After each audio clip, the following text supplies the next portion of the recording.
19 آج ہم نے شروع کرنا ہے، اور یہ باب ہے باب المروری بین یدی المصلی، نمازی کے سامنے سے گزرنے کا بیان۔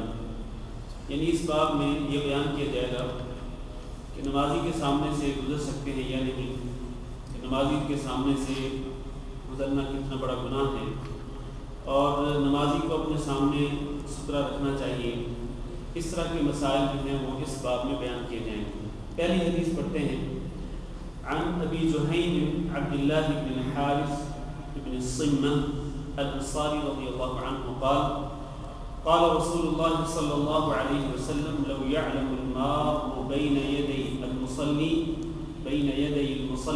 ماذا عليه من الإثم لكان أن يقف 40 خيرا له من أن يمر بين يديه۔ قال ابو النضر لا أدري قال 40 يوما أو شهرا أو سنة۔ یہ پہلی حدیث حضرت ابو جہیم جن کا نام عبداللہ بن حارث بن سمہ تھا الانصاری رضی اللہ عنہ، یہ پہلی حدیث ان سے مروی ہے۔ وہ یہ بیان کرتے ہیں کہ رسول اکرم صلی اللہ علیہ وسلم نے ارشاد فرمایا لو يعلم المار بین یدی المصلی، اگر وہ شخص جان لے جو نمازی کے سامنے سے گزرنے والا ہو، وہ اس بات کو جان لے کہ ماذا علیہ من الاثم، کہ اس پر کتنا زیادہ گناہ ہوگا، لکان ان یقف 40، تو 40 دن یا 40 مہینے یا 40 سال تک وہ ٹھہرا رہتا تو یہ اس کے لیے بہتر تھا من ان یمر بین یدیہ، اس سے کہ وہ نمازی کے سامنے سے گزرتا۔ نمازی کے سامنے سے گزرنے سے بہتر یہ تھا کہ وہ 40 تک ٹھہرا رہتا۔ 40 سے مراد کیا ہے؟ قال ابو النضر کہتے ہیں لا ادری، مجھے نہیں معلوم، قال 40 یوما، کہ آپ صلی اللہ علیہ وسلم نے 40 دن کہا تھا، او شہرا یا 40 مہینے کہا تھا، او سنۃ یا 40 سال کہا تھا۔ تو اس حدیث میں نبی کریم صلی اللہ علیہ وسلم نے اس گناہ کو بیان کیا ہے جو نمازی کے سامنے سے گزرنے پر ہوتا ہے، گزرنے والے کو۔ تو اس لیے رسول اکرم صلی اللہ علیہ وسلم نے ارشاد فرمایا کہ نمازی کے سامنے سے گزرنے والا اگر اس کو یہ پتہ چل جائے کہ اسے کتنا گناہ ہوگا نمازی کے سامنے گزرنے سے، کتنا گناہ ہوگا اس پر، کتنا بوجھ ہوگا اس پر، اگر اس کو اس بات کا پتہ چل جائے تو وہ 40 دن یا 40 مہینے یا 40 سال تک اگر ٹھہرا رہتا تو یہ اس کے لیے بہتر تھا اس سے کہ وہ نمازی کے سامنے سے گزرتا۔ تو اس سے معلوم یہ ہوا کہ نمازی کے سامنے سے گزرنا بہت بڑا گناہ ہے، بہت بڑا گناہ ہے، اور اس گناہ کی سنگینی کا اندازہ آپ اس بات سے کر سکتے ہیں کہ آپ صلی اللہ علیہ وسلم نے فرمایا کہ گزرنے والا اگر 40 دن تک، اس مدت میں جو شک ہے، جو راوی نے جو بیان کیا کہ مجھے نہیں معلوم کہ آپ صلی اللہ علیہ وسلم نے 40 دن فرمایا یا 40 مہینے یا 40 سال، اس میں جو شک ہے راوی کو، وہ اس نے اسی طرح بیان کر دیا ہے کہ مجھے شک ہے کہ آپ نے کیا ارشاد فرمایا، یا صحابی نے، جس صحابی نے اس حدیث کو روایت کیا اس صحابی نے کیا ذکر کیا اور کیا بیان کیا۔ نبی صلی اللہ علیہ وسلم نے 40 دن کہا تھا یا 40 مہینے یا 40 سال، تو گویا کہ اس سے معلوم یہ ہوا کہ 40 دن بھی اگر ہم سامنے رکھیں جو کم از کم مدت ہے، جو زیادہ سے زیادہ مدت 40 سال ہے، اس سے کم مدت 40 مہینے ہے، اور اس سے کم مدت 40 دن ہے، اگر ہم کم سے کم مدت بھی اپنے سامنے رکھیں کہ آپ صلی اللہ علیہ وسلم نے اگر یہ ارشاد فرمایا ہو کہ 40 دن تک وہ ٹھہرا رہتا تو یہ اس کے لیے بہتر تھا اس سے کہ وہ نمازی کے سامنے سے گزرتا۔ یہ اس بات کی دلیل ہے کہ نمازی کے سامنے سے گزرنا بہت بڑا گناہ ہے، لہذا کسی بھی نمازی کے سامنے سے نہیں گزرنا چاہیے، اور اس کے دائیں بائیں سے گزرنے میں کوئی حرج نہیں، لیکن اس کے سامنے سے گزرنا جو ہے یہ بہرحال بہت بڑا گناہ ہے، تو لہذا اس گناہ سے لوگوں کو بچنا چاہیے۔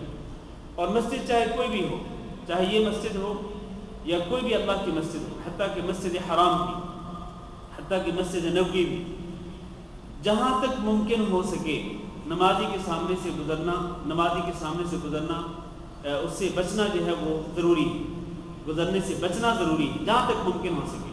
ہاں اگر انسان مجبور ہو جائے اور کوئی چارہ کار نہ ہو، جس طرح کہ حرم شریف میں ہوتا ہے، حرم مکی میں خاص طور پر، کہ جب انسان نماز پڑھتا ہے تو اس کے سامنے سے گزرنے والے بہت سارے لوگ گزرتے ہیں، تو کس کس کو انسان روکے گا؟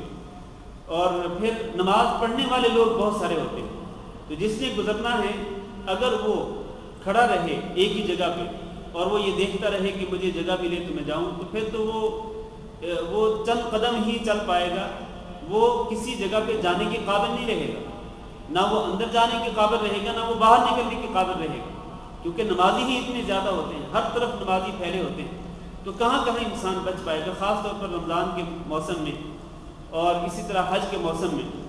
تو جہاں تک ممکن ہو بچنا چاہیے۔ اللہ نے قرآن مجید میں ارشاد فرمایا کہ فاتقوا اللہ ما استطعتم، تم اللہ تعالیٰ سے ڈرو جہاں تک تمہیں استطاعت ہو، جہاں تک تم اللہ تعالیٰ کے احکام پہ عمل کر سکتے ہو کرو، اور جہاں تم عاجز آ جاؤ، بالکل بے بس ہو جاؤ کہ کوئی چارہ نہ ہو، نمازی کے سامنے سے گزرنے کے علاوہ کوئی چارہ نہ ہو، تو پھر گزر سکتے ہیں، مجبوری کی حالت میں یہ جائز ہے، ورنہ اگر ایسی کوئی مجبوری نہ ہو، جہاں تک ممکن ہو بچنا اس سے بچنا چاہیے۔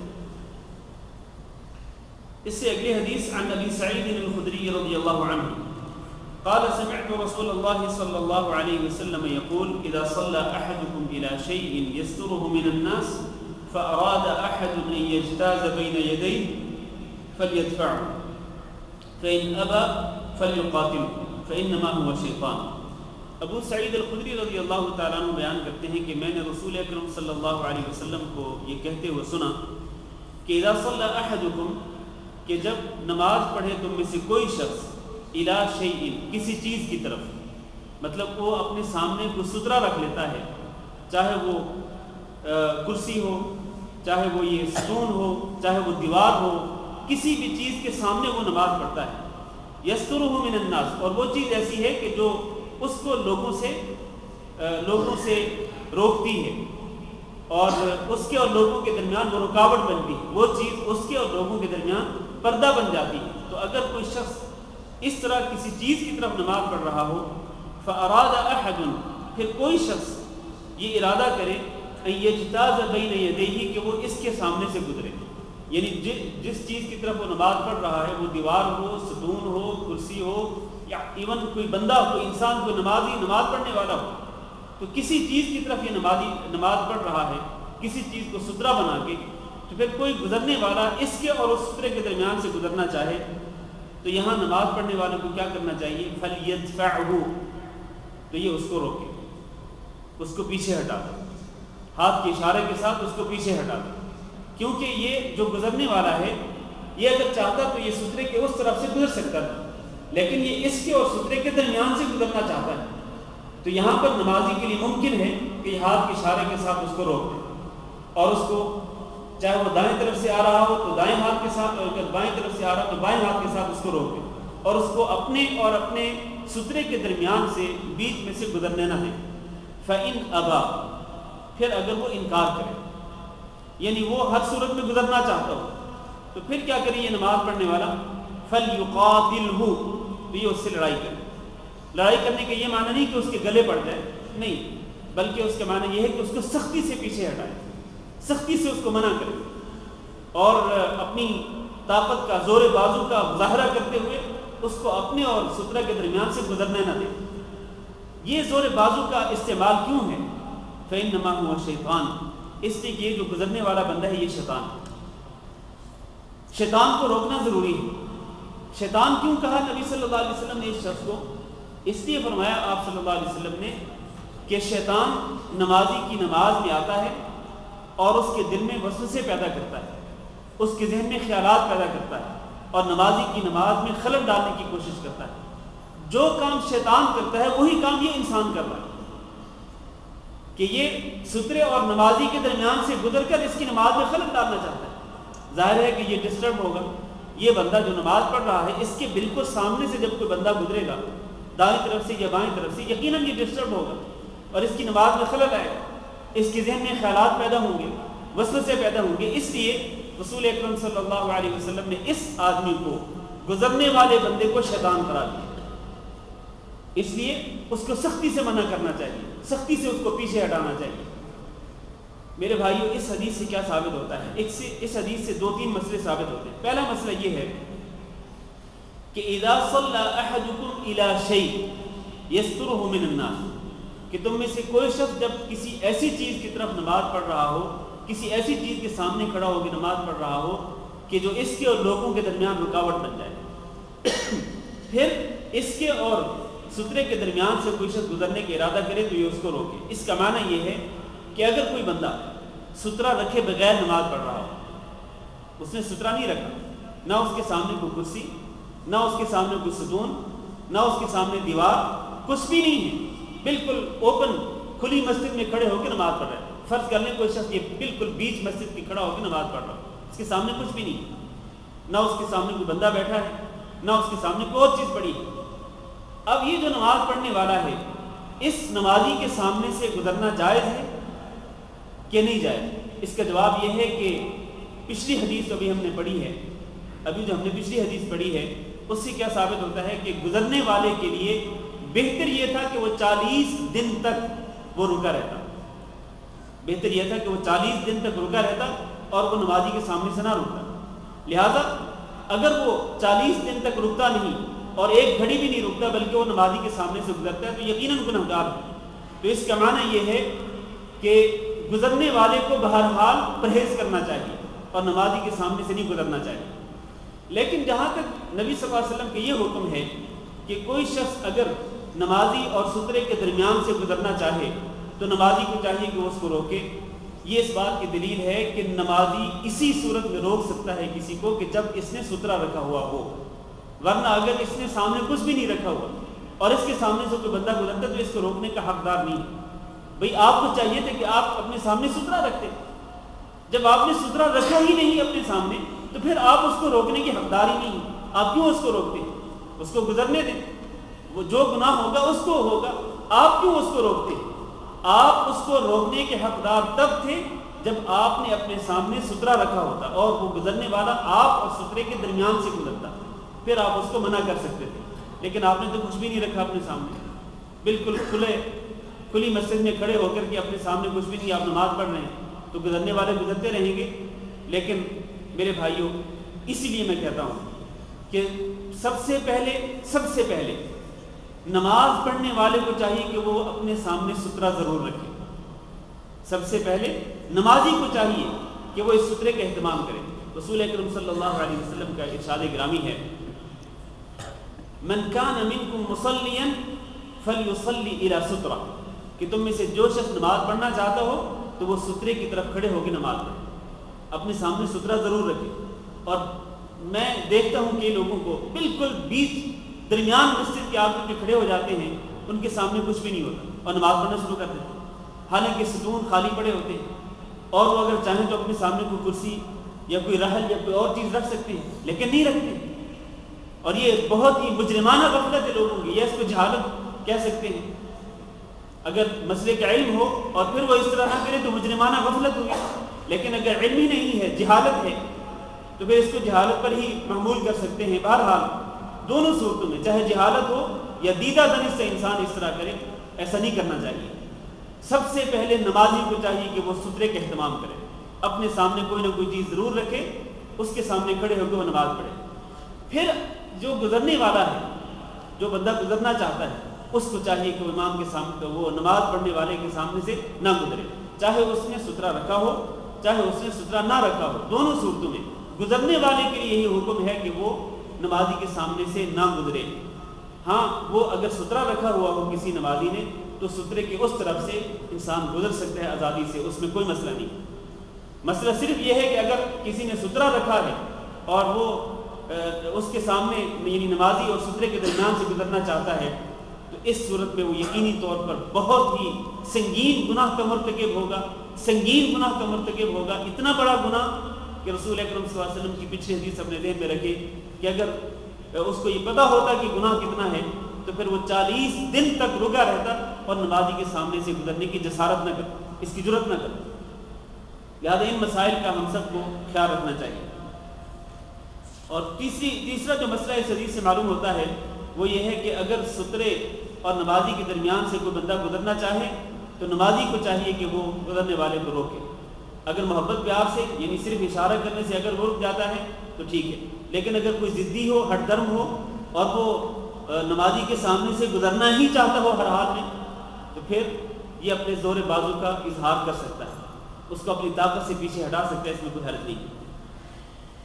اس سے اگلی حدیث عن عبد الله بن عباس رضی اللہ عنہما قال اقبلت راكبا على حمار اتاني وانا يومئذ قد ناهزت الاحتلام ورسول الله صلى الله عليه وسلم يصلي بالناس بمنى الى غير جدار فمررت بين يدي بعض الصف فنزلت فارسلت الاتان ترتع ودخلت في الصف فلم ينكر ذلك علي احد.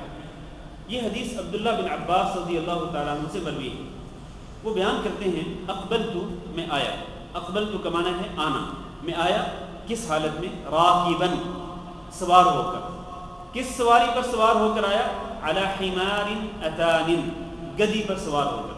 حمار گدے کو کہتے ہیں، اور اگر اسی کا مؤنث بیان کرنا ہو تو عربی میں اس کو اتان کہتے ہیں. علی حمار اتان یعنی میں گدی پر سوار ہو کر کے آیا. وَأَنَا يَوْمَئِذٍ اور اس دن میں قد ناهزت الاحتلام میں بالغ ہونے کے قریب تھا.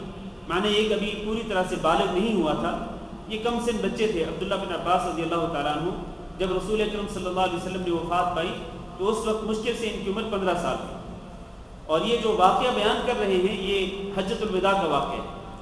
تو اس وقت آپ کو پتہ ہے کہ حجۃ الوداع کے کچھ ہی مہینے بعد نبی کریم صلی اللہ علیہ وسلم انتقال کر گئے، آپ صلی اللہ علیہ وسلم پر موت آ گئی. تو اس وقت کہتے ہیں کہ ناہزت الاحتلام میں بالغ ہونے کے قریب تھا، مطلب بالغ ہوا نہیں تھا، بالغ ہونے کے قریب تھا. ورسول اللہ صلی اللہ علیہ وسلم یصلی بالناس بمنى اور جب میں آیا گدی پر سوار ہو کر تو کہتے ہیں کہ رسول اللہ صلی اللہ علیہ وسلم نماز پڑھا رہے تھے لوگوں کو بمنى منا کے اندر. منا کے اندر نماز پڑھا رہے تھے آپ صلی اللہ علیہ وسلم لوگوں کو. لیکن نماز آپ صلی اللہ علیہ وسلم کس چیز کی طرف کھڑے ہو کے، آپ کا سترہ کیا تھا؟ الی غیر جدار ویسی چیز تھی جو دیوار نہیں تھی، دیوار کے علاوہ کوئی اور چیز تھی جس کے سامنے کھڑے ہو کر نبی صلی اللہ علیہ وسلم نماز پڑھا رہے تھے. یعنی سترہ کے طور پر آپ صلی اللہ علیہ وسلم نے دیوار کے علاوہ کسی اور چیز کو رکھا ہوا تھا. اور مینا کے اندر چونکہ عمارتیں نہیں تھیں اس وقت، اور اب بھی عمارتیں بہت ہی کم ہیں، کھلا میدان ہوتا ہے، تو اس لیے آپ صلی اللہ علیہ وسلم نے شاید اپنے سامنے عصا گاڑ دیا ہوگا یا کوئی اور چیز رکھ دی ہوگی سترہ کے طور پر، تو اس کی طرف رخ کر کے آپ صلی اللہ علیہ وسلم نماز پڑھ رہے تھے اس کے سامنے کھڑے ہو کر، تو دیوار نہیں تھی. کہتے ہیں فمررت میں گزرا بین یدی بعض الصف میں کسی صف کے سامنے سے گزرا. اب آپ ذرا تصور کریں، نبی صلی اللہ علیہ وسلم نماز پڑھا رہے ہیں، آپ امام ہیں اور آپ کے پیچھے لوگ نماز پڑھ رہے ہیں، صفیں بنی ہوئی ہیں. یہ عبداللہ بن عباس رضی اللہ تعالیٰ عنہ جب آتے ہیں گدی پر سوار ہو کر تو یہ صف کے سامنے سے گزرتے، امام کے سامنے سے نہیں گزرتے، یعنی نبی صلی اللہ علیہ وسلم کے سامنے سے نہیں گزرتے بلکہ کسی صف کے درمیان سے گزرتے ہیں. فنزلت کہتے پھر میں اترا، درمیان سے گزر کے میں ایک جگہ پہ پہنچا اور میں جا کے نیچے اترا. فارسلت الاتان میں نے گدی کو چھوڑ دیا، ترتع تاکہ وہ چر لے، چرنے کے لیے میں نے اپنی سواری کو چھوڑ دیا. ودخلت فی الصف پھر میں صف میں داخل ہو گیا. فلم ينکر ذلك علی احد تو مجھے کسی نے برا بھلا نہیں کہا. جو کام میں نے کیا تھا مجھے اس کام پر کسی نے برا بھلا نہیں کہا. اور انہوں نے کیا کام کیا تھا؟ کام انہوں نے یہ کیا تھا کہ اپنی سواری پہ سوار ہو کر بیچ بالکل صف کے درمیان سے گزر کر چلے گئے، جبکہ نماز کھڑی ہے، رسول اکرم صلی اللہ علیہ وسلم نماز پڑھا رہے ہیں، لوگ آپ کے پیچھے نماز پڑھ رہے ہیں، تو بالکل صف کے درمیان سے ہی، سامنے سے ہی یہ اپنی سواری پر سوار ہو کر کے گزر گئے اور آگے جا کر انہوں نے اپنی سواری کو چھوڑ دیا اور خود پھر صف کے اندر داخل ہو گئے. تو لوگوں نے ان کو کچھ بھی برا بھلا نہیں کہا. یہ کس بات کی دلیل ہے؟ یہ اس بات کی دلیل ہے، سب سے پہلے اس حدیث میں 2-3 مسائل ہیں. پہلا مسئلہ یہ ہے کہ ایک نابالغ بچہ اگر حدیث کو روایت کرنا چاہے تو کر سکتا ہے، جس طرح کہ عبداللہ بن عباس رضی اللہ تعالیٰ عنہ نابالغ تھے اور بالغ ہونے سے پہلے انہوں نے رسول اکرم صلی اللہ علیہ وسلم کا ایک واقعہ ذکر کیا، اپنی آنکھوں سے مشاہدہ کیا اور خود اپنی آپ بیتی سنا رہے ہیں کہ میں آیا، آپ صلی اللہ علیہ وسلم نماز پڑھا رہے تھے اور پھر میں سب کے درمیان سیدھے سب کے سامنے سے گزر گیا، پھر میں نے اس سواری کو چھوڑ دیا، پھر میں سب میں شامل ہو گیا، لوگوں نے مجھے کچھ نہیں کہا۔ یہ اس بات کی دلیل ہے کہ انہوں نے بالغ ہونے سے پہلے جو کچھ دیکھا اور جس مسئلے کو وہ ثابت کرنا چاہتے ہیں وہ مسئلہ انہوں نے بالغ ہونے سے پہلے سنا اور دیکھا رسول اکرم صلی اللہ علیہ وسلم کے سامنے۔ تو اس کا معنی یہ ہے کہ ایک کم سن بچہ جو ہے، نابالغ بچہ اگر کسی عالم سے کوئی مسئلہ سن لے تو وہ آگے اس مسئلے کو بیان کر سکتا ہے، لیکن شرط یہ ہے کہ وہ متمکن ہو۔ متمکن ہونے کا معنی یہ ہے کہ وہ بالکل اسی طرح سے اس مسئلے کو آگے بیان کرنے والا ہو جس طرح اس نے عالم سے سنا، اس میں کمی بیشی کرنے والا نہ ہو، کوئی اضافہ کوئی رد و بدل کرنے والا نہ ہو، بلکہ جیسے اس نے سنا بالکل اسی طرح سے اگر وہ اپنے گھر والوں کو وہ مسئلہ بتلاتا ہے، اپنے دوستوں کو بتلاتا ہے، عام لوگوں کے سامنے وہ مسئلہ بیان کرتا ہے تو کر سکتا ہے۔ جیسا کہ عبداللہ بن عباس رضی اللہ تعالیٰ عنہ نے بالغ ہونے سے پہلے ایک مسئلہ دیکھا، سنا، اپنی آنکھوں سے اس کا مشاہدہ کیا اور پھر اس کو لوگوں کے سامنے بیان کر دیا۔ یہ اس بات کی دلیل۔ دوسرا مسئلہ یہ ہے کہ نماز پڑھنے والا جو ہے اس کو اپنے سامنے کوئی نہ کوئی چیز ضرور رکھنی چاہیے، اور یہ مسئلہ پہلے بھی بیان کر چکا ہوں۔ وہ دیوار ہو تو ٹھیک ہے، ستون ہو تب ٹھیک ہے، دیوار اور ستون نہ ہو، انسان کسی کھلی جگہ پہ نماز پڑھ رہا ہے، کسی اوپن جگہ پہ کوئی شخص نماز پڑھنا چاہتا ہے، تب بھی اس کو چاہیے کہ اپنے سامنے کوئی نہ کوئی چیز ضرور رکھے۔ آپ کے پاس ایسا ہو اس کو اپنے سامنے گاڑ لیں، کوئی اور چیز ہو اس کو اپنے سامنے رکھ لیں تاکہ آپ کا وہ سترا بن جائے۔ تیسرا مسئلہ جو معلوم ہوتا ہے، جو کہ اس حدیث میں اصل بنیادی طور پر بیان کیا گیا ہے، وہ کیا ہے؟ وہ یہ ہے کہ جب امام نے سترا رکھا ہوا ہو تو پھر مقتدیوں کے سامنے سے گزرنا جائز ہے۔ جب امام نے سترا رکھا ہوا ہو تو مقتدیوں کے سامنے سے گزرنا جائز ہے، اس میں کوئی حرج نہیں۔ اس لیے آپ نے دیکھا ہوگا کہ حرم مکی میں اور اسی طرح حرم مدنی میں امام نے چونکہ سترا رکھا ہوتا ہے اور صفیں بہت دور دور تک ہوتی ہیں تو کئی لوگ صفوں کے درمیان سے گزرتے ہیں، گزر کے دائیں بائیں جاتے ہیں، جہاں ان کو جگہ ملتی ہے وہاں پر کھڑے ہو جاتے ہیں۔ تو کئی لوگ یہ سمجھتے ہیں کہ ان لوگوں کو اللہ کا خوف نہیں ہے، یہ نمازیوں کے سامنے سے گزرتے ہیں، ان کو کتنا گناہ ہو رہا ہوگا۔ کئی لوگ اس طرح اپنے ذہنوں میں سوچتے ہیں اور ہم سے کئی لوگ سوال بھی کرتے ہیں۔ تو میرے بھائیوں، اگر امام صاحب نے سترا رکھا ہوا ہو تو نمازیوں کے سامنے سے، مقتدیوں کے سامنے سے گزرنے میں کوئی حرج نہیں ہے۔ اگر اس میں کوئی حرج ہوتا اور حضرت عبداللہ بن عباس رضی اللہ تعالیٰ عنہ جب صف کے سامنے سے گزرے تھے تو سب سے پہلے رسول اکرم صلی اللہ علیہ وسلم اس بچے کو بلا کر کے کہہ دیتے، آپ فرما دیتے کہ بچے تم نے صفوں کے سامنے سے جو تم گزرے ہو یہ تمہیں نہیں کرنا چاہیے تھا، اس طرح کرنا درست نہیں ہے، لیکن نبی صلی اللہ علیہ وسلم نے اس کو منع نہیں کیا۔ اور اس کے علاوہ صحابہ کرام جن کے سامنے سے آپ یہ عبداللہ بن عباس گزر کر کے گئے تھے انہوں نے بھی کچھ نہیں کہا۔ ان کی جو خاموشی ہے، صحابہ کرام کی جو خاموشی ہے، وہ کس بات کی دلیل ہے کہ اس طرح کرنا جائز تھا۔ اگر اس طرح جائز نہ ہوتا تو صحابہ کرام بھی خاموش رہنے والے نہیں تھے، اس کو ضرور کچھ نہ کچھ سناتے ہو کہ یہ تم نے کیا کیا، اور وہ بھی گدی پہ سوار ہو کر آئے تھے۔ ہاں جی، وہ اکیلے بھی نہیں تھے، گدی کو سامنے سے گزارا۔ اچھا، چوتھا جو مسئلہ معلوم ہوتا ہے اس حدیث سے وہ یہ ہے کہ گدھا یا گدھی کے سامنے سے گزرنے سے نماز نہیں ٹوٹتی۔ اگر گدھا گزر جائے سامنے سے یا گدھی نمازی کے سامنے سے گزر جائے تو اس سے نماز نہیں ٹوٹتی۔ اگر نماز ٹوٹتی ہوتی تو ان صحابہ کرام کی نماز بھی ٹوٹ جاتی۔ تو وہ جو حدیث ہے، در حقیقت یہ مسئلہ میں نے کیوں بیان کیا، وہ جو حدیث ہے، دوسری حدیث جس میں یہ ہے کہ 3 چیزیں نمازی کی نماز کو توڑ دیتی ہیں، ایک گدھا اور دوسرا کالا کتا اور تیسرا عورت۔ گدھا میں نے بیان کر دیا، گدھا اور کالا کتا اور عورت۔ حدیث میں یہ الفاظ ہیں کہ یہ 3 چیزیں جو ہیں ان کی وجہ سے نمازی کی نماز ٹوٹ جاتی ہے۔ تو یہ جو حدیث ہے اس کی صحت میں محدثین کے درمیان اختلاف پایا جاتا ہے۔ صحیح بات یہ ہے کہ یہ حدیث ضعیف ہے، صحیح بات یہ ہے کہ یہ حدیث ضعیف ہے اور یہ قابل حجت نہیں ہے۔ لیکن اگر ہم اس کو صحیح مان بھی لیں، اس حدیث کو اگر ہم صحیح تسلیم بھی کر لیں تو پھر یہ کہنا پڑے گا کہ یہ حدیث منسوخ ہے، یہ حدیث منسوخ ہے۔ رسول اکرم صلی اللہ علیہ وسلم نے ابتداءً شروع میں ہو سکتا ہے یہ فرمایا ہو کہ ان 3 چیزوں کے سامنے سے گزرنے سے نمازی کی نماز ٹوٹ جاتی ہے، لیکن بعد میں نبی صلی اللہ علیہ وسلم نے اس کو منسوخ کر دیا ہو، اس کا عین امکان ہے۔ اس کی سب سے بڑی دلیل یہی حدیث ہے کہ اگر گدھے یا گدھی کے گزرنے سے نماز ٹوٹ جانے والی ہوتی تو رسول اکرم صلی اللہ علیہ وسلم اس موقع پر خاموش نہ رہتے، اور صحابہ کرام بھی خاموش نہ رہتے، جنہوں نے آپ صلی اللہ علیہ وسلم سے اگر یہ حدیث سنی تھی کہ گدھے کے یا گدھی کے گزرنے سے نماز ٹوٹ جاتی ہے تو کیا وہ خاموش رہنے والے تھے؟ یقیناً وہ خاموش رہنے والے نہیں تھے۔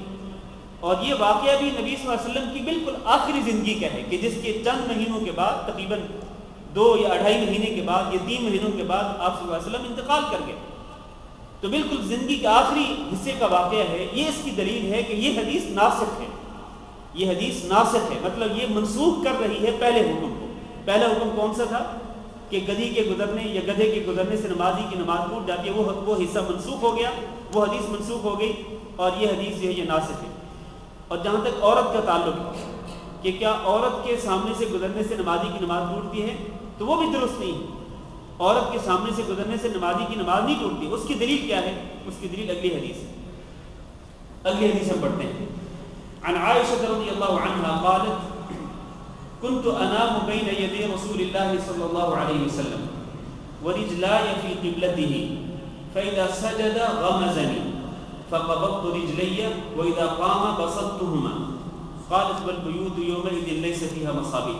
عائشہ رضی اللہ تعالیٰ عنہ بیان کرتی ہیں کہ كنت انام، میں سویا کرتی تھی، بین یدی رسول اللہ صلی اللہ علیہ وسلم، رسول اللہ صلی اللہ علیہ وسلم کے بالکل سامنے، وَرِجْلَايَ فِي قِبْلَتِهِ، اور میری ٹانگیں آپ کے بالکل قبلے کی طرف ہوتی تھی، آپ کے بالکل قبلے کی طرف ہوتی تھی، اور آپ کے سامنے میں لیٹی سو جاتی تھی، میری ٹانگیں آپ کے قبلے کی طرف ہوتی۔ فَإِذَا سَجَدَ، پھر جب آپ صلی اللہ علیہ وسلم سجدہ کرتے، غَمَزَنِي، تو مجھے آپ ہاتھ لگا دیتے تھے، فَقَبَضْتُ رِجْلَيَّ، تو میں اپنی ٹانگیں سمیٹ لیتے تھے، وَإِذَا قَامَ، اور جب آپ سجدوں کے بعد کھڑے ہوتے تھے، بَسَطْتُهُمَا، تم اپنی ٹانگوں کو پھیلا لیا کرتے تھے۔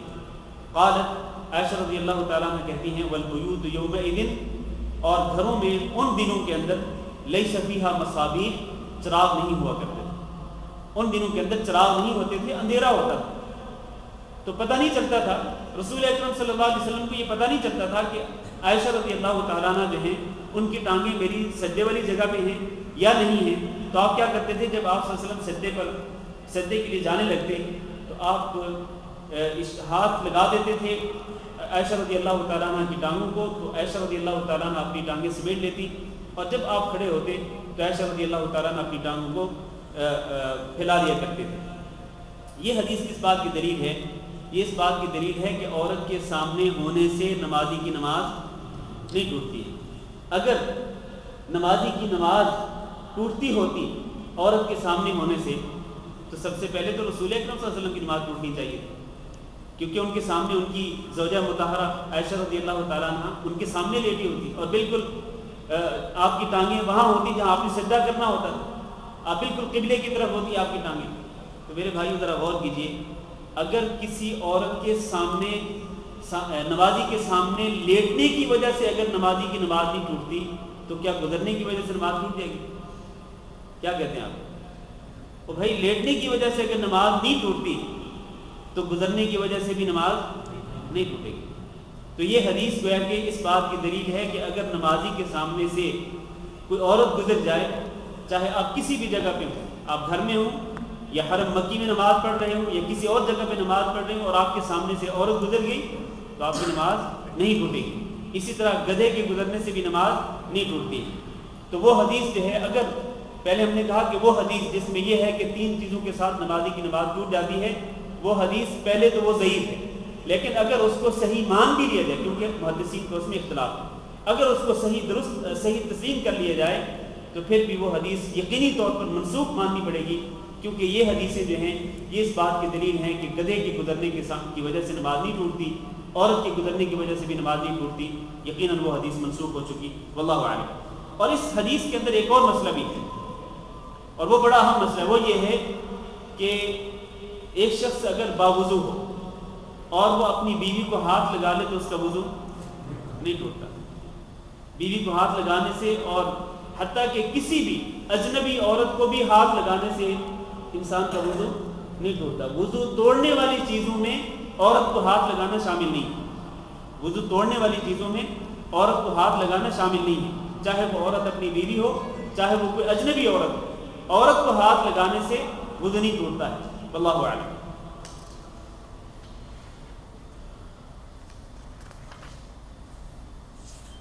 اگلا باب شروع کرنے سے پہلے اگر کسی کے کوئی سوال ہو اس باب کے متعلق تو کر سکتے ہیں. ہاں جی بہت سارے سوال جی کریں. ایک تو یہ ہے کہ اگر بچے گزر رہے ہو سامنے سے جی ستر رکھا ہوا ہے اور بچے گزر رہے ہیں اس کے سامنے سے، تو ان کو بھی اور گزرنا چاہتے ہیں ان کو سترے کے اس طرف سے یا سترے اور آپ کے درمیان سے؟ سترے اور میرے درمیان سے. ہاں جی. تو پھر اس کیس میں کیا کرنا چاہیے؟ ہاں جی تو اس سوال کا جواب دے دوں میں کہ سوال یہ ہے کہ اگر نمازی اور اس کے سترے کے درمیان سے کوئی بچے گزرنا چاہیں تو کیا ان بچوں کو روکنا چاہیے یا نہیں؟ تو اس کا جواب یہ ہے کہ ہاں، یہ حکم جو ہے کہ نمازی کو چاہیے کہ وہ اپنے سامنے سے گزرنے والے کو روکے. یہ حکم سب کے لیے ہے، مردوں کے لیے بھی ہے اور اسی طرح بڑوں کے لیے بھی ہے اور چھوٹوں کے لیے بھی ہے. لہذا اگر چھوٹے بچے بھی گزرنا چاہیں نمازی اور سترے کے درمیان سے تو اشارے کے ساتھ بچوں کو پیچھے ہٹا دینا چاہیے. ہاں جی. کسی شخص کے لیے اس طرح رکھ سکتے ہیں اگر وہ نماز پڑھ رہا ہے اور گزرنا چاہیں تو اس طرح رکھ سکتے ہیں؟ یہ سوال کیا بھائی نے کہ اگر کوئی بندہ نماز پڑھ رہا ہو اور اس نے اپنے سامنے سترا نہ رکھا ہو تو کیا وہ شخص جو نماز نہیں پڑھ رہا کیا وہ اس نمازی کے سامنے سترا رکھ سکتا ہے؟ اس کا جواب یہ ہے کہ ہاں رکھ سکتے ہیں، اس میں کوئی حرج نہیں. اور خاص طور پر اگر آپ نے گزرنا ہو اور آپ کو گزرنے کے لیے کوئی دوسرا راستہ نہ مل رہا ہو تو آپ کیا کریں، آپ کوئی چیز اٹھا کے نمازی کے سامنے رکھ دیں، پھر اس کے سامنے سے گزر جائیں. یعنی سترے کی اس طرف سے آپ گزر جائیں، اس کے اور سترے کے درمیان میں نہیں بلکہ سترے کی اس طرف سے آپ گزر جائیں. تو کسی بھی ایسے شخص کے سامنے جو نماز پڑھ رہا ہو اور اس نے سترا نہ رکھا ہوا ہو اس کے سامنے سترا رکھا جا سکتا ہے، اس میں کوئی حرج نہیں. ہاں جی میں بھائی کے سوالات مکمل کر لوں. ہاں جی. اگر فرض کریں کہ آپ جو ہے وہ آپ کے پیچھے نمازی ہے، آپ نماز ختم کر چکے ہیں، تو پھر اٹھ کے جانا کیا یہ چیز زمرے میں آتا ہے کہ آپ کے سامنے سے گزر رہے ہیں؟ یعنی کہ آپ، اور دوسری چیز یہ ہے کہ اگر آپ جو ہے وہ کوئی نماز پڑھ رہے ہیں اور کہیں نماز پڑھنے کی جگہ نہیں ہے، آپ کے سامنے آ کے نماز پڑھ سکتے ہیں؟ پہلے جو سوال ہے آپ کا وہ یہ ہے کہ اگر کوئی شخص امام کے پیچھے نماز پڑھ لے، اب وہ اٹھ کے جانا چاہتا ہے لیکن پیچھے کوئی ایسے نمازی کھڑے ہوئے ہیں جن کی کچھ رکھتے رہتی تھی، تو کیا ان کے سامنے سے گزر کے جایا جا سکتا ہے؟ یہ آپ کا سوال ہے. اگر اس کے بالکل پیچھے کوئی کھڑا ہوا ہے، نماز پڑھ رہا ہے لیکن آس پاس خالی ہے فرض ہے. جی جی تب اس کے ہاں جی. تو وہ لوگ جو کہ بعد میں آ کے ملتے ہیں جماعت کے ساتھ اور ان کی کچھ رکھتے رہتی ہوتی ہیں، تو ظاہر ہے کہ امام کے سلام پھیرنے کے بعد وہ کھڑے ہو کر کے اپنی نماز کو کمپلیٹ کرتے ہیں. تو کیا ان لوگوں کے سامنے سے گزرنا جائز ہے یا نہیں؟ اس کا جواب یہ ہے کہ ان لوگوں کے سامنے سے بھی گزرنا جائز نہیں. لہذا نمازیوں کو چاہیے، جو آگے نماز پڑھنے والے لوگ ہیں ان کو چاہیے انتظار کریں جب تک پیچھے جو نماز مکمل کر رہے ہیں، جب تک وہ مکمل کر کے سلام نہ پھیر دیں یا جب تک ان کے جانے کا راستہ نہ بنے اس وقت تک اٹھ کے نہ جائیں. اور آج کل افسوس سے کہنا پڑتا ہے کہ بہت سارے لوگ بہت جلد بازی کا مظاہرہ کرتے ہیں. تو وہ لوگ جو پیچھے آ کے بعد میں ملتے ہیں نماز کے ساتھ، جماعت کے ساتھ، اور ان کو کوئی رکعت پڑھنی ہوتی ہے، 1 یا 2 یا 3 رکعتیں پڑھنی ہوتی ہیں، تو ان کو تو مصیبت پڑ جاتی ہے کیونکہ ان کے سامنے سے نمازی جو آگے جو نماز مکمل کر چکے ہوتے ہیں ان کو تو صبر ہی نہیں ہوتا ہے، تو انہوں نے گزرنا ہی گزرنا ہے. تو وہ بندہ بیچارہ وہ آزمائش میں پڑا رہتا ہے کہ وہ کس طرح سے نماز پوری کرے. اب گزرنے والوں کو روکتا رہے یا وہ نماز پوری کرے، خشوع و خضوع جاتا رہے گا، اس کی توجہ اللہ کی طرف نہیں رہے گی، اللہ کے ذکر کی طرف، اللہ کے قرآن کی طرف اور دعاؤں کی طرف اس کی توجہ نہیں رہے گی. گزرنے والے جب اس کے سامنے سے گزریں گے تو اس کا ذہن جو ہے وہ اس کو تشویش ہوگی، یقیناً اس کی توجہ بڑھ جائے گی، اللہ کی طرف اس کی توجہ نہیں رہے گی. تو اس طرح نہیں کرنا چاہیے. سامنے جو لوگ نماز پوری کر لیں ان کو چاہیے کہ وہ صبر کریں. اور بھائی نے جو سوال کیا ہے کہ ایک شخص جس کے پیچھے، بالکل اس کے پیچھے ایک شخص اٹھ کے نماز پڑھ رہا ہے ہو سکتا ہے وہ نماز کمپلیٹ کر رہا ہو، فرض نماز، ہو سکتا ہے کہ اس نے سلام پھیرنے کے فوراً بعد سنتے شروع کر دی، تو اس بندے کو کیا کرنا چاہیے؟ اس کو چاہیے کہ بیٹھا رہے، کوئی حرج نہیں، اس کو انتظار کر لینا چاہیے. یا پھر اگر اس کو مجبوری کے تحت اٹھ کے جانا بھی ہے تو یہ کیا کرے، یہ اٹھ کے آگے چلا جائے، تھوڑا سا آگے جا کے پھر وہ دائیں یا بائیں چلا جائے اور اس نمازی کے سامنے سے نہ گزرے. ہاں جی. اگر کوئی نماز پڑھ رہا ہے اس کے سامنے آ کے نماز پڑھ سکتے ہیں؟ اگر کوئی شخص نماز پڑھ رہا ہو تو کیا اس کے سامنے آ کر کے کھڑے ہو کے نماز پڑھ سکتے ہیں؟ پڑھ سکتے ہیں، اس میں کوئی حرج نہیں، کیونکہ آپ نے گزرنا تو نہیں ہے۔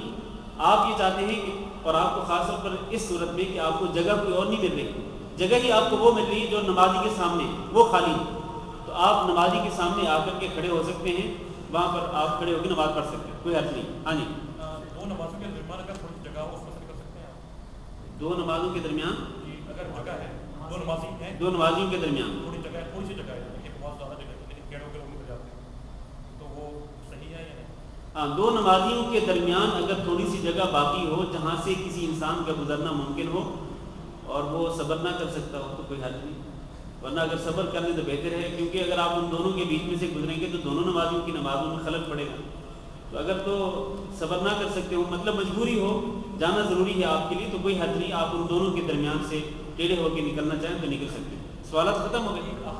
اچھا، آخری سوال۔ ہاں جی، جو آپ نے حضرت عائشہ رضی اللہ عنہا کے جو حدیث بتائی ہے اس کے اندر کیا وہ سترے کے اندر موجود جی، وہ سترے کے اندر موجود ہے، سترے اور غسل کا نعمال موجود؟ دیکھیں نا، نبی صلی اللہ علیہ وسلم جہاں پر نماز پڑھ رہے تھے وہ آپ کا حجرہ تھا، اپنے حجرے میں نماز پڑھ رہے تھے، جہاں پر آپ صلی اللہ علیہ وسلم کی زوجہ مطہرہ بھی تھی، اور ظاہر ہے کہ اس وقت گھر جو تھے نبی صلی اللہ علیہ وسلم کے گھر اور باقی صحابہ کرام کے گھر جو ہیں وہ بڑے بڑے گھر تو نہیں ہوتے تھے، چھوٹا سا حجرہ، یعنی دیکھیں نا، اور یہ حجرہ، یہ گھر بھی اتنا چھوٹا کہ جہاں پر یا ایک بندے کے سونے کی جگہ ہے یا پھر ایک بندے کی نماز پڑھنے کی جگہ ہے۔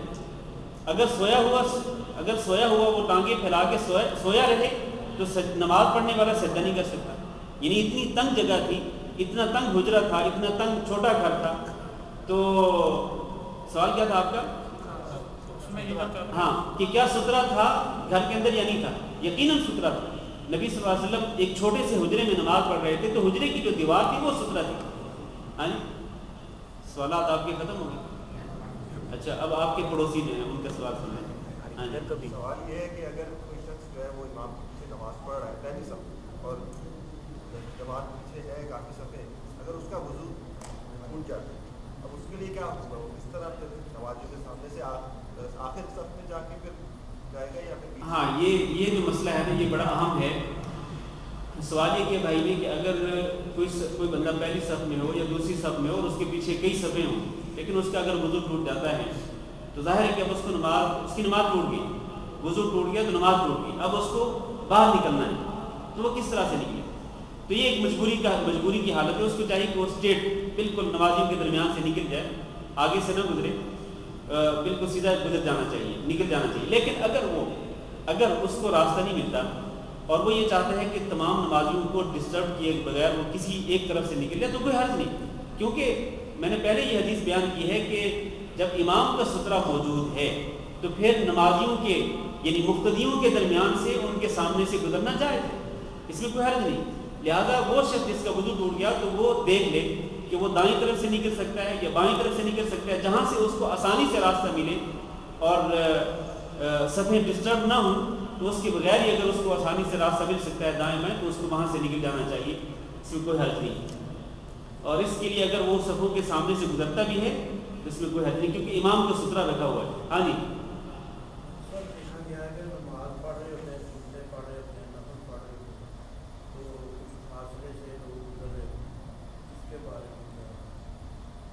ہاں جی، بزرگوں کا سوال یہ ہے کہ کچھ لوگ نماز پڑھ رہے ہوتے ہیں تو کچھ لوگ جن کو گزرنا ہوتا ہے تو وہ اس کے نماز پڑھنے والوں سے کچھ فاصلے پر سے گزر جاتے ہیں، کچھ فاصلے پر سے گزر جاتے ہیں، تو کیا اس طرح فاصلے پر گزرنا نمازیوں کے سامنے بالکل سامنے نہیں بلکہ فاصلے پر سے گزرنا جو ہے وہ جائز ہے کہ نہیں؟ تو اس کا جواب یہ ہے کہ بہتر تو یہ ہے کہ نمازیوں کے سامنے نہ گزریں، فاصلے پر سے بھی نہ گزریں، بہتر یہی ہے۔ اور آپ وہ راستہ دیکھیں کہ جو نمازیوں کے سامنے نہ ہو، آپ دائیں بائیں گزر جائیں لیکن نمازیوں کے سامنے سے نہ گزریں، بہتر ہے۔ لیکن اب وہ حدیث پھر اپنے سامنے اپنے ذہنوں میں رکھیں کہ 40 دن تک، کم از کم 40 دن تک رکا رہنا یہ بہتر ہے انسان کے لیے اس سے کہ وہ کسی نمازی کے سامنے سے گزرے، لہٰذا اس کو دائیں بائیں کوئی راستہ ڈھونڈ لینا چاہیے اور نمازی کے سامنے سے نہیں گزرنا چاہیے۔ ہاں جی، کوئی ہر چیز ہوگی نا کہ کوئی آدمی نماز پڑھ رہا ہے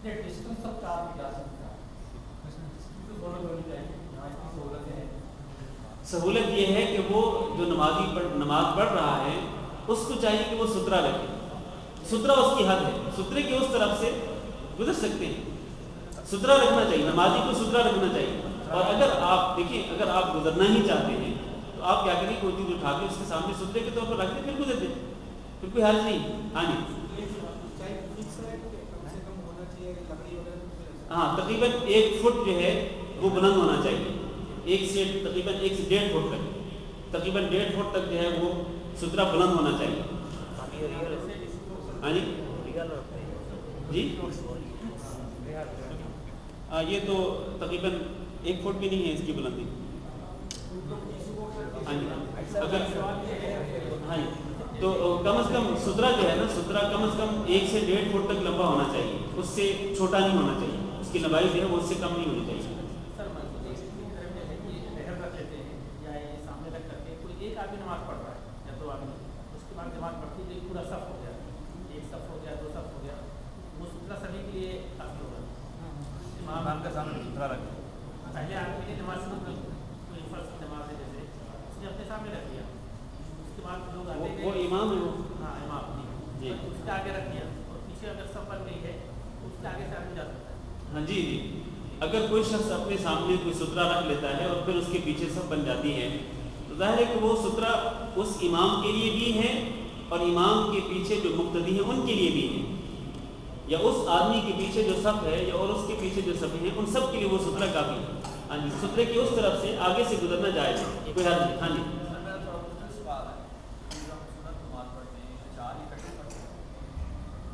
سنتیں کون سی سنتیں؟ دیکھیں سنتیں جو ہیں, جو 4 سنتیں ہیں, مثلا ظہر سے پہلے 4 مقدس سنتے ہیں, عصر سے پہلے 4 غیر مقدس سنتے ہیں, ٹھیک ہے. تو یہ جو سنتیں ہیں ان کو آپ 2 کر کے پڑھیں. بہتر یہی ہے کہ آپ 2 کر کے پڑھیں, کیونکہ رسول اکرم صلی اللہ علیہ وسلم کی ارشاد گرامی ہے کہ صلاۃ اللیل مثنی مثنی و صلاۃ النہار مثنی مثنی, کہ جو رات کی نفل نماز ہے وہ 2 رکعت کر کے, اسی طرح جو دن کی جو نفل نماز ہے وہ بھی 2 کر کے. اور یہ جو سنتیں ہوتی ہیں یہ نفل نماز ہیں, یہ سنتیں نفل نماز ہیں, یہ فرض یا واجب نہیں ہے بلکہ یہ نفل نماز ہے. اور اس کو سنت ہم کیوں کہتے ہیں؟ اس کو اس لیے کہ رسول اکرم صلی اللہ علیہ وسلم نے یہ نفل نماز پڑھی ہے تو اس لیے ہم ان کو سنتیں کہتے ہیں, ورنہ یہ نفل ہی ہے. تو نفل نماز جو ہے, سوال کیا تھا آپ کا؟ ہاں, نفل نماز جو ہے, جو دن کی جو نماز ہے نفل نماز, وہ 2 کر کے پڑھنی چاہیے. تاہم اگر انسان اس کو معمول نہ بنائے اور کبھی کبھار ظہر کی 4 سنتیں اگر آپ ایک ہی سلام کے ساتھ پڑھ لیں, 2 تشہد اور ایک ہی سلام کے ساتھ اگر پڑھ لیں تو کوئی حرج نہیں. اسی طرح عصر سے پہلے جو 4 رکھتے ہیں وہ بھی عادت نہ بنائیں کٹھی 4 پڑھنے کی, لیکن کبھی کبھار اگر پڑھ لیں تو اس میں کوئی حرج نہیں ہے. واللہ اعلم. ہاں جی, آپ بولے عائشہ رضی اللہ عنہ قبلے کی طرف پیر کر کے سوئی ہوئی تھی, تو کیا قبلے کی طرف بعض لوگ بولتے ہیں قبلے کی طرف پیر کر کے نہیں سوئی؟ نہیں, نبی صلی اللہ علیہ وسلم قبلے کی طرف رخ کر کے نماز پڑھ رہے تھے, اور حضرت عائشہ رضی اللہ تعالیٰ عنہ چوڑائی کے اندر لیٹی ہوئی تھی, اور اس طرح لیٹی ہوئی تھی کہ آپ کی جو ٹانگیں ہیں, حضرت عائشہ رضی اللہ تعالیٰ عنہ کی جو ٹانگیں ہیں وہ نبی صلی اللہ علیہ وسلم کے بالکل سامنے آتی تھی. یعنی دیکھیں نا, مدینہ منورہ میں مدینہ منورہ میں نبی صلی اللہ علیہ وسلم اس طرف رخ کر کے نماز پڑھتے تھے, یعنی شمال جنوب کی طرف, ٹھیک ہے نا. مدینہ سے جو قبلہ ہے وہ جنوب کی طرف ہے. تو حضرت عائشہ رضی اللہ تعالیٰ عنہ اس طرح لیٹی ہوئی تھی, یعنی مشرق و مغرب کی طرف لیٹی ہوئی تھی, اور آپ کی ٹانگیں جو ہیں وہ بالکل آپ صلی اللہ علیہ وسلم کے سامنے آتی تھی. تو آپ کی ٹانگیں جو ہیں وہ قبلے کی طرف نہیں تھی, یعنی قبلے کی طرف اس طرح نہیں لیٹی ہوئی تھی کہ آپ کا سر ادھر شمال کی طرف ہو اور ان کی ٹانگیں جو ہے وہ قبلے کی طرف پھیلی ہوئی, اس طرح نہیں تھا. اگر اس طرح ہوتا تو پھر آپ کی ٹانگیں نبی صلی اللہ علیہ وسلم کے سامنے نہ ہوتی بلکہ سائڈ پر ہوتی, دائیں یا بائیں ہوتی. تو یہ اس کی دلیل نہیں ہے کہ قبلے کی طرف ٹانگیں کر کے سو سکتے ہیں, اس کی دلیل نہیں ہے کم از کم. نہیں, ممنوع نہیں ہے, ممنوع والی بات دوسری ہے. اگر آپ وہ مسئلہ پوچھ رہے ہیں تو اس حدیث کا حوالہ نہ دیں. آپ اگر آپ وہ مسئلہ پوچھ رہے ہیں کہ کیا قبلے کی طرف ٹانگیں پھیلا کے سو سکتے ہیں یا نہیں, اگر آپ کا یہ سوال ہے تو پھر اس حدیث کا حوالہ نہ دیں, کیونکہ یہ حدیث جو ہے یہ اس مسئلے کے متعلق نہیں ہے, ٹھیک ہے. تو اس آپ کے سوال کا جواب یہ ہے کہ جہاں پر قبلے کی طرف ٹانگیں پھیلا کے سونا بے ادبی سمجھا جاتا ہو وہاں پر ایسا نہیں کرنا چاہیے، لیکن جہاں پر اس کو ایک عام چیز سمجھا جاتا ہو تو پھر اس میں کوئی حرج نہیں۔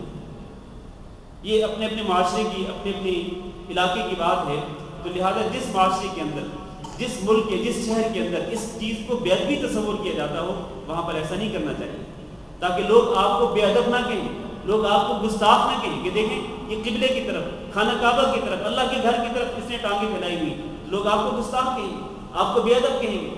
تو لوگوں کی باتوں سے بچنے کے لیے آپ قبلے کی طرف ٹانگیں پھیلا کے سوئیں ہی نہیں۔ لیکن وہ معاشرہ کہ جہاں پر یہ ایک عام چیز ہے، مثلا سعودی عرب کے اندر لوگ جو ہیں وہ اس کو ایک عام چیز سمجھتے ہیں، اور عرب ممالک کے اندر عمومی طور پر اس کو عام سمجھتے ہیں، اس کو بے ادبی اور گستاخی تصور نہیں کرتے ہیں، تو وہاں پر اس طرح کرنے میں کوئی حرج نہیں۔ واللہ اعلم۔ میرے خیال ہے سوالات اگر ہاں جی سجدہ سہو کا سوال ہے جی کسی کو سجدہ سہو کرنا تھا، بعض نماز میں سے غلطی ہو گئی، کبھی یاد آ وہ سنت وغیرہ پڑھ لیا اس نے، اس کے بعد یاد آیا کہ اس میں سجدہ سہو کرنا تھا، وہ کیا کریں؟ پہلے تو یہ بتائیں کہ سجدہ صاحب کس وجہ سے کرنا تھا؟ ایک رکعت اس نے زیادہ پڑھ لی تھی یا ایک رکعت کم پڑھ لیا، اس نے رکعت کو پڑھ لیا لیکن اس کو سنت وغیرہ پڑھنے کے بعد ایسا دھیان میں آیا کہ شاید اس نے سجدہ سہو نہیں کیا، تو کیا کریں؟ جب اس کو یاد آ جائے تو اسی وقت وہ سجدہ صاحب کر لے، تکبیر کہے، پہلا سجدہ کرے، پھر دوسرا اور سلام کہہ دے۔ اور ایک شخص نے جیسے فرض نماز میں ایک رکعت اس نے سلام کیا، اس کو ایسا لگا اس نے ایک رکعت کم پڑھا ہے، اب وہ ایک رکعت پڑھنے جا رہا ہے، اس کا وضو ٹوٹ گیا، تو پوری نماز واپس پڑھے وضو بنانے کے بعد وہ یا ایک رکعت؟ ہاں دیکھیں، یہ بھائی نے سوال یہ کیا ہے کہ اگر کسی بندے نے نماز پڑھی اور اس کو ایسے لگا کہ جیسے اس نے ایک رکعت کم پڑھی ہے، پھر وہ کھڑے ہو کر وہ ایک رکعت پڑھنا شروع کر دے، تو اب اسی ایک رکعت کے دوران اس کا وضو ٹوٹ گیا۔ اب جب وہ وضو کر کے واپس لوٹے گا تو وہ صرف ایک رکعت پڑھے گا یا وہ پوری نماز ریپیٹ کرے گا؟ اس کا جواب یہ ہے کہ اس کو پوری نماز ریپیٹ کرنی پڑے گی۔ ہاں جی ابھی آپ نے کہا کہ سترہ امام کے سامنے سترہ رہا تو آسانی سے گزر سکتے ہیں، ابھی امام کے سامنے سترہ ہے، نماز کمپلیٹ ہو گئی ہے اور کچھ لوگ نماز کمپلیٹ کرنے کے لیے کھڑے رہ گئے، تو کیا پھر ایسے دعا اس میں گزر نہ سکتے؟ نہیں، اس کا جواب تو میں دے چکا ہوں ابھی کہ بھائی کا سوال یہ ہے کہ اگر امام صاحب نے سلام پھیر دیا، سترہ رکھے ہوئے تھے، اب سلام پھیر دیا، نماز ختم ہو گئی، اب پیچھے کچھ لوگ ایسے ہیں جن کو نماز ابھی کمپلیٹ کرنی ہے، وہ کھڑے ہو کے نماز پڑھ رہے ہیں، تو وہ چونکہ امام کے پیچھے تھے، تو کیا امام والا جو سترہ ہے وہ اب ان نمازیوں کے لیے کافی نہیں ہے؟ یہ آپ کا سوال ہے۔ تو اگر وہ سترہ ان کے لیے کافی ہے تو پھر ان کے سامنے سے گزر سکتے ہیں، تو اس کا جواب یہ ہے کہ امام صاحب کی امامت تو ختم ہو چکی جناب، امام صاحب نے جب سلام پھیرا تو ان کی امامت ختم ہو چکی، اب وہ مسئلہ ہی ختم ہو گیا، لہذا آپ وہ جو لوگ نماز پیچھے پڑھ رہے ہیں کھڑے ہو کے، ان کے سامنے سے نہیں گزرنا چاہیے، ہرگز نہیں گزرنا چاہیے۔ اگر کوئی شخص دیدہ دانستہ طور پر ان کے سامنے سے گزرے گا تو یقیناً وہ بہت بڑے گناہ کا ارتکاب کرے گا۔ ہاں جی ادھر کون آپ کا؟ اچھا ایک منٹ، ہاں جی کئی لوگ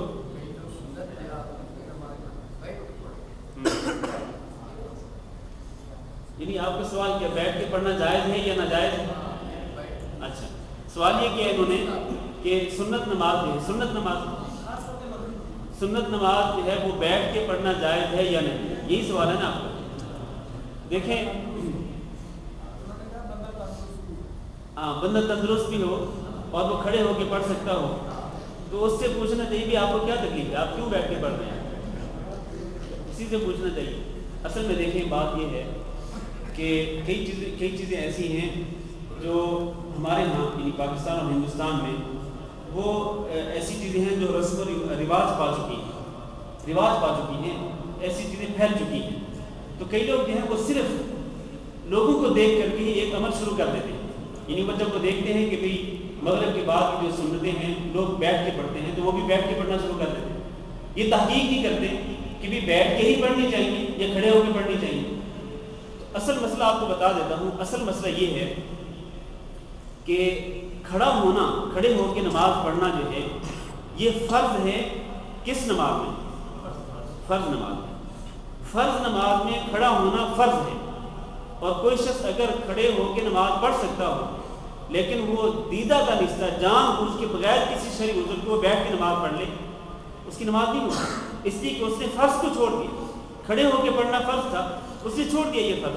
ہاں اگر کوئی بندہ مجبور ہے، کھڑے ہو کے نہیں پڑھ سکتا، اس کا مسئلہ ہی دوسرا ہے، وہ بیٹھ کے پڑھ سکتا ہے، بیٹھ کے نہیں پڑھ سکتا تو لیٹ کے پڑھ سکتا ہے، ٹھیک ہے، تو ایک عذر والے شخص کے لیے اجازت ہے۔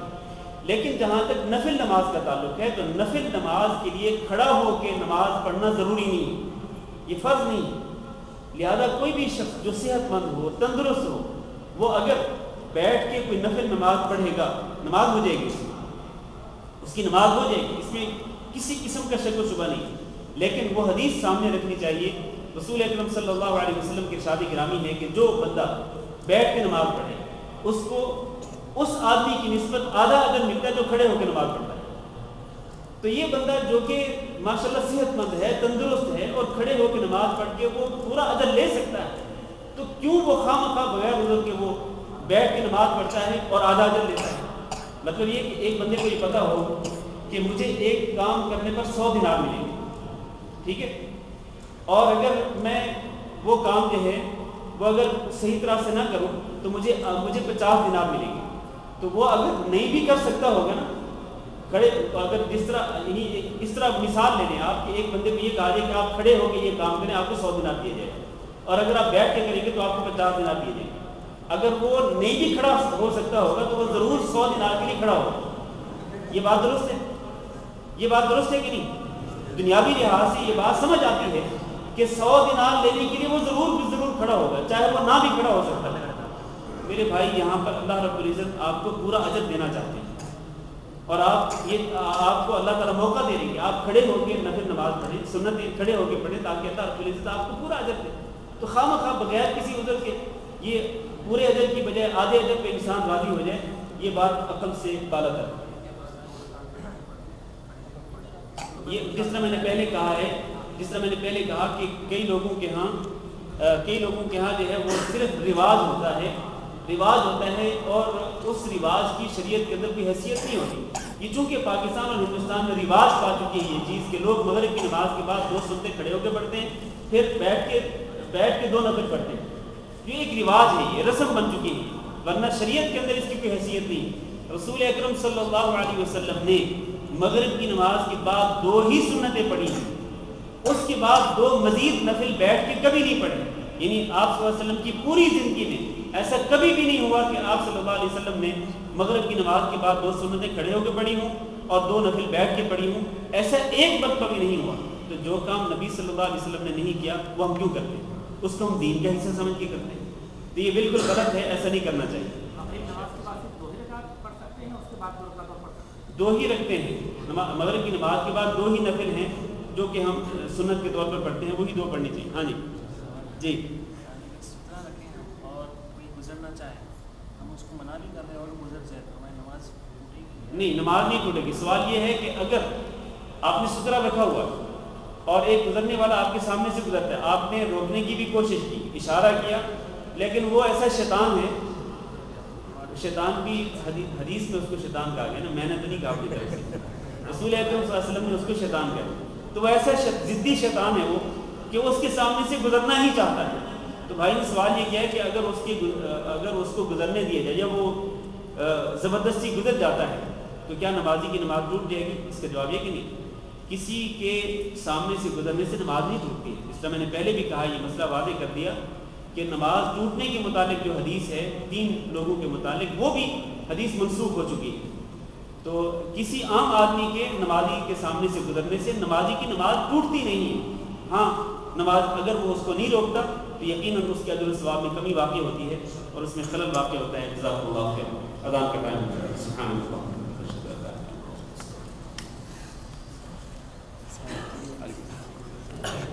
ہاں مجھے یاد ہے، ان شاء اللہ ابھی عشاء کی بات ان شاء اللہ